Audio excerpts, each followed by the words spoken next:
La Casbah d'Alger est un gros quartier historique qui se trouve d'Alger. راني في القصبة، ومن أحسن الأماكن اللي يقصدوها السياح هذا المترو، وهذه حديقة التجارب المشهورة بها العاصمة، وفيها من أحسن أنواع الحيوانات والأشجار. هذا التلفريك كذلك حاجة مليحة في العاصمة، وهذه لا غرون بوست وزيد منا المقام. يلا نبداو الرحلة على بركة الله. حطيت الرحال بالجزائر العاصمة، راني في لاكاسبا كما تشوفوا. انا جاي مساحة شهداء نتمشى هنايا. المهم بقاو معايا، رانا حنبين لكم من احسن الاماكن السياحية اللي متواجدة في العاصمة. Comportez plaisir établi. De vous toutes j'ai pour présent. Arrêtez était une ville berbère.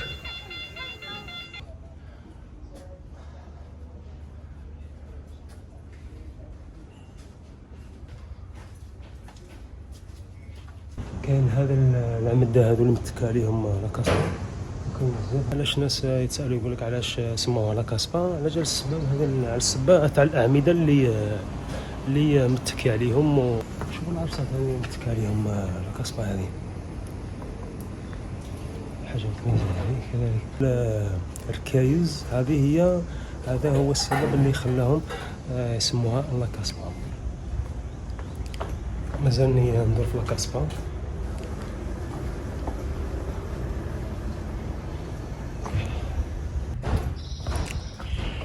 المهم رانا مازلنا في لاكاسبا. شوفوا الله يبارك، شوفوا لاكاسبا حاجه مميزه بزاف. البيبان تاعها كيف شوفوا. علاش يقول لك القصبه قديمه بزاف وكلشي تلقاه في لاكاسبا.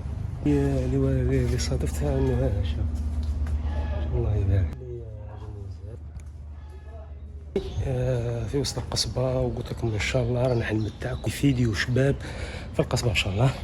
هاي اللي كانوا الناس رايحين يسالوني عليها وقال لك يا رفيق صورها لنا. شوفوا مازال 3 ثانيه معاها. دونك نزيد نوري لكم الزاويه.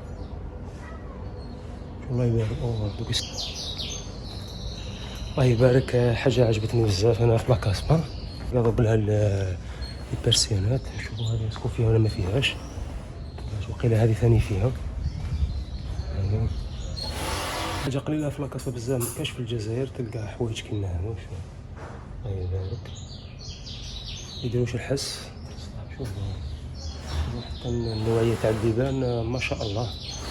كاين واحد ثاني شفتوا كيف داير. السلام عليكم، تحكي لنا واش تلقى هنا؟ مالي صوف فيليسيتات هاي لاكاسبا دالجي. شحال دير هذا؟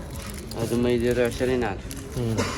هذه 20 من الوحده، حابين نجيو نشرو 20 نصفو فريجيدان هذا. ايه معليش تقول لهم بلاصه هنايا كاين هذه اللي ريبورت ناف وانت راح لي لابوينت. هذه لابوينت هادو مفتحوه. المتحف تاع لي لابوينت، ومن بعد تطلعوا الفوق كاين سطح البهجه. مسطح البهجه تقدروا تشوفوا كلش الفوق. لاكاسبا دالجي كامل البحر تشوفوا كلش. السلام عليكم. المهم راني مازالني في لاكاسبا، وراني في مزوقه هذه سموها العين المزوقه هنايا. لاكاسبا معمره بالعيون. ورانا عند واحد السيد هنايا، شوفوا واش حاط هنايا. هذا السني هذا تاع بكري، هذا تاع القصبه مشهوره بالنحاس والحمص. يا اخي هكا هذيك هي. راه معنا يوسف من العين المزوقه، يسكن في لاكاسبا هنايا. نعم. المهم المتابعين تاوعي من مصر، من تونس، من ليبيا، من الدول الاوروبيه، من داخل الجزائر، الشرق غرب شمال جنوب، يجوا عند خونا يوسف هنايا. واش دير لهم يوسف تاعك كي يجوا عندك؟ واش دير لهم هنا؟ تسمى دوكا بس وجينا العين المزوقه هذه. كاين كبده. تما كان سبيسياليتي سردين. تسمى سردين، كبده. مهم اكلات جزائريه نحطها لكم في الفيديو ان شاء الله. وراه يستقبلكم احسن استقبال وسومه مليحه ان شاء الله. يا Leur histoire de la Casbah comporte plusieurs étapes. Elle est la pointe et سطح البهجة.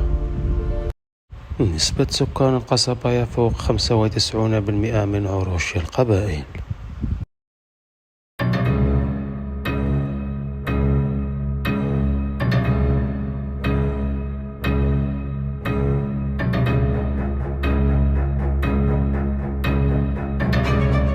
نجو لاكاسباني ما صغوش غير بلايص الشابين.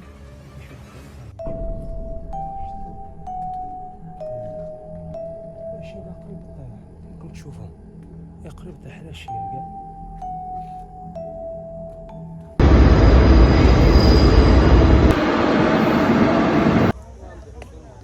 هذه حديقة التجارب من أحسن الحدائق موجودة في أنواع تاع الورود كما راكم تشوفوا. ها راني في وسط حديقة التجارب. إن أنواع الورود شابة بزاف الله يبارك. وكذلك حديقة التجارب صنفت من أجمل الحدائق في شمال إفريقيا. كما راكم تشوفوني مازالني في حديقة التجارب. راني ندور. اقسم بالله ما تلقوا حديقه كما هذه في الجزائر. روعه ما شاء الله، خلق الله ما يشاء.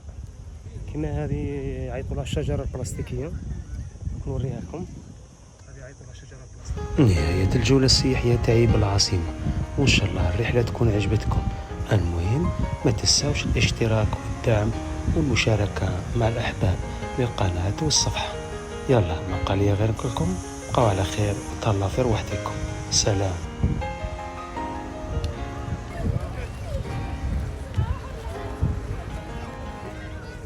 المهم راني في المقام كما راكم تشوفوا. المقام راه ورايا من احسن الاماكن السياحيه اللي جايه في العاصمه. الناس يتسائلوا يقولوا لي يا رفيق كيفاش نقدر نجي للمقام وكيفاش نركب وكيفاش ننزل. المهم نتوما كي تجوا للعاصمه تركبوا في الكار تاع ساحه الشهداء، بعد كي تنزلوا في ساحه الشهداء سقسوا على المحطه تاع علي بن 5000، ومن بعد تنزلوا حديقه التجارب ديروا تحويسه خفيفه. من بعد من حديقه التجارب يعني تبقى 500 متر على التليفريك تاع المقام، تركبوا كذلك ب 2000 وكاين في الطاكسي ب 5000.